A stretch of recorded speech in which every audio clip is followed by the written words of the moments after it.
Selamat datang kembali teman-teman netizen atau warganet yang merupakan viewers, subscribers, dan juga supporters dari channel YouTube Bola Bung Binder. Semangat, semangat, semangat.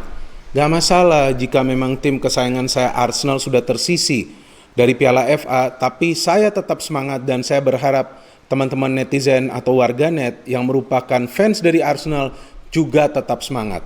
Walaupun sudah kalah, tapi bukan berarti nanti di next game Arsenal tidak bisa menang. Dan kenapa Arsenal kalah? Ada beberapa faktor yang saya perlu jelaskan ke teman-teman agar bisa membuka pikiran kalian dan juga agar kalian bisa memahami apa sih yang sebetulnya sedang terjadi di Arsenal ketika Arteta ini dalam tanda kutip sok keren. Oke?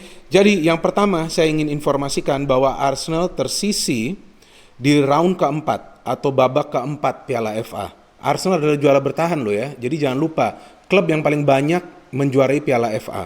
Mereka kalahkan Chelsea di final, Aubameyang yang mencetak 2 gol pada pertandingan tersebut, dan saya memang tidak pernah overexcited ya, tidak terlalu bahagia pada saat memang Arsenal menjadi juara Piala FA musim lalu.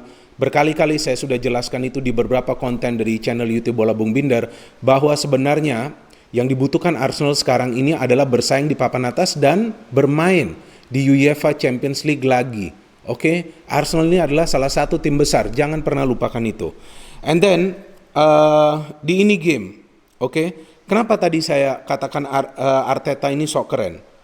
Berani Arteta melakukan rotasi yang cukup signifikan di lineup. Oke, mungkin alasannya adalah ia perlu melakukan rotasi agar para pemain tetap bugar.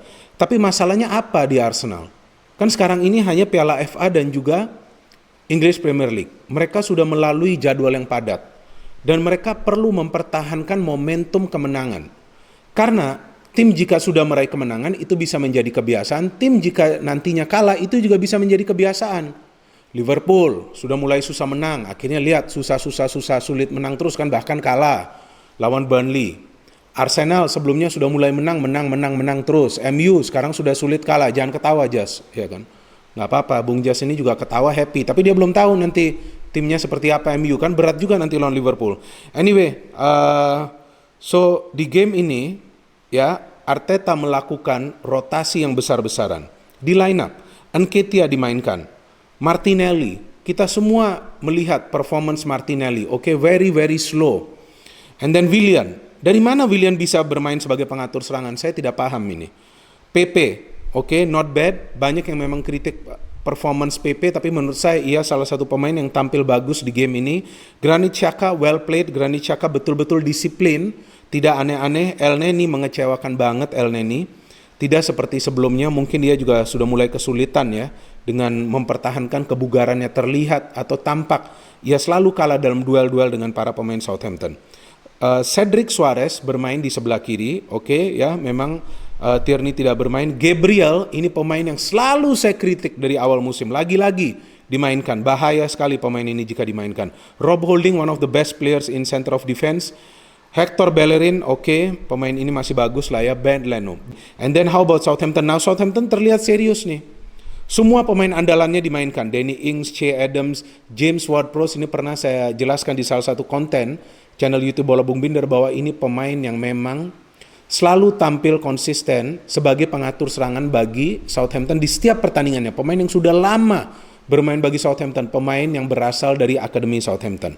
Kemudian Diallo, Theo Walcott, mantan pemain Arsenal, Stuart Armstrong, Kyle Walker-Peters, Bednarek, Stephens, Bertrand yang juga rumornya diincar Arsenal. Backline dari Southampton bermain bagus, kompak, dan juga disiplin. Forster ini juga salah satu penjaga gawang yang penampilannya bagus ya. Ia melakukan 2 saves krusial lah di game ini. Jadi jalannya pertandingan seperti apa? Nah, dengan mengganti beberapa pemain inti ya yang biasa bermain, tentu ini akan mengurangi kekompakan di antara para pemain Arsenal. Jadi terlihat Arsenal lamban menemukan chemistry di antara para pemain yang tampil sebagai starter di game ini. Aubameyang memang tidak bisa bermain karena kabarnya ia punya urusan pribadi sehingga ia tidak bisa bermain di pertandingan ini. Emil Smith-Rowe bahkan tidak dimasukkan di dalam skuad. Nah, ini yang membingungkan bagi saya karena menurut saya ini tetap merupakan sebuah pertandingan penting Mungkin Piala FA-nya tidak sepenting seperti Arsenal harus berada di top 4 zone Premier League, tapi Arsenal perlu mempertahankan momentum mereka yang belum terkalahkan. Di kubu Southampton yang tidak banyak melakukan perubahan dalam starting lineup, terlihat mereka melakukan serangan yang memang lebih rapi. Tampak jelas, ya, James Ward-Prowse adalah pengatur serangan. Oke, Diallo adalah defensive midfield. Yang melakukan pergerakan tanpa bola terus adalah Theo Walcott atau juga Che Adams. Danny Ings sebagai target man. Nah, ini sudah jelas. Dari Arsenal pengatur serangannya saya juga tidak tahu nih siapa.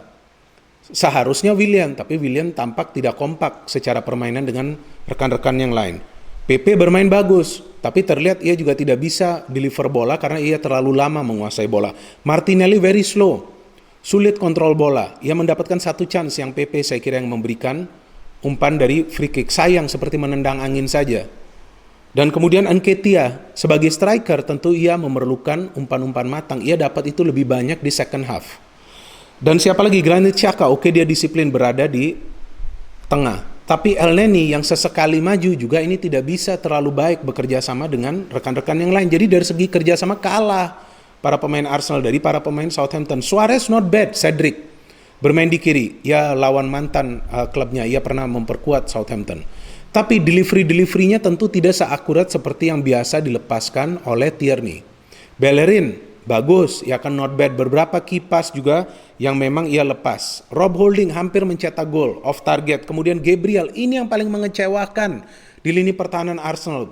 Coba teman-teman perhatikan, di babak pertama pada saat Che Adams melakukan pergerakan solo run, ya, ia melihat bahwa Suarez sudah berada out of position. Ada Gabriel, ia geser bola ke kanan, lari ke kiri. Apa yang Gabriel lakukan?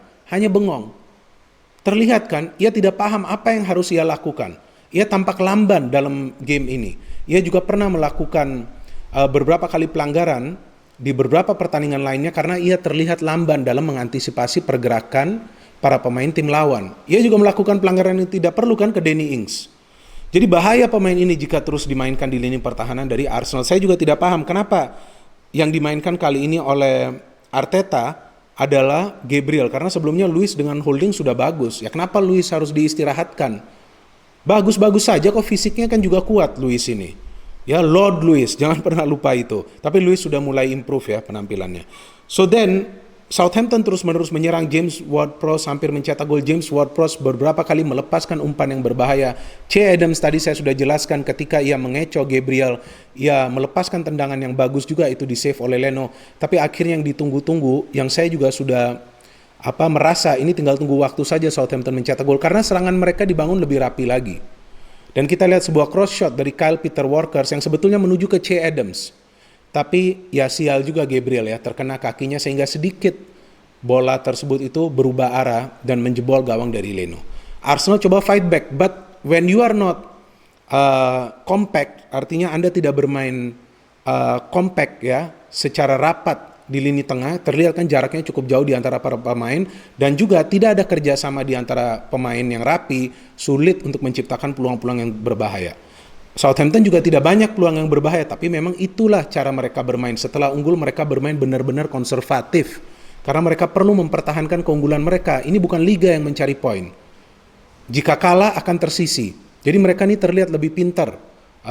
Hasenhuttl ya, pelatih dari Southampton. Dia juga bisa mengalahkan Liverpool kan.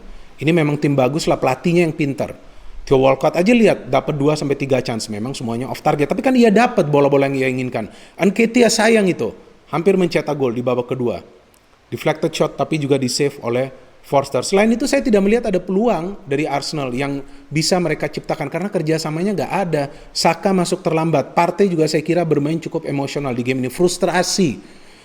Nah ini yang mengecewakan sekali bahwa Arteta ini sok keren. Mungkin dia sudah merasa bahwa timnya ini sekarang sudah bagus ya trennya. Hasil-hasil akhir positif terus, ya udah lakukan saja pergantian yang besar-besaran. Yang ada justru jebol ya kan penampilannya. Mengecewakan sekali. Tapi ya saya kira sekarang ini akan rame lagi nih ya, tagar Arteta out. Bagi saya bukan Arteta out, Willian has to go out of the lineup. Akhir musim jual. Ini menurut saya, ini pengamatan saya. Saya tidak sok keren, tapi saya mengamati dan saya selalu tegaskan pemain ini tidak cocok bagi Arsenal. Dan lagi-lagi terbukti, Ya kan, berantakan amburadul permainan dari Willian. Sebagai pemain yang diandalkan untuk memberikan passing-passing yang akurat, sebagai salah satu pengatur serangan, ia tampil sangat amat luar biasa mengecewakan. Saya tidak marah, tapi saya kecewa. Sayang kan Arsenal kalah. Nah, yang dikhawatirkan dengan kekalahan ini, nantinya jadi kebiasaan nih, nanti bisa-bisa kalah-kalah lagi nih seperti sebelumnya. Ya, we wait the next games for Arsenal, itu yang biasa saya selalu katakan kan dalam video-video saya. Ya, buku sudah di atas meja lagi, tapi saya taruh di sebelah kanan kali ini. Sebelumnya kan di kiri. Ya mana tahu nanti di kanan beda lagi kan hasil akhir dari Arsenal. Terima kasih kepada teman-teman yang telah menonton dan mendengarkan analisa saya di video ini. Give your counter analysis, but the positive ones and the quality ones. No hate, only football. Salam sepak bola.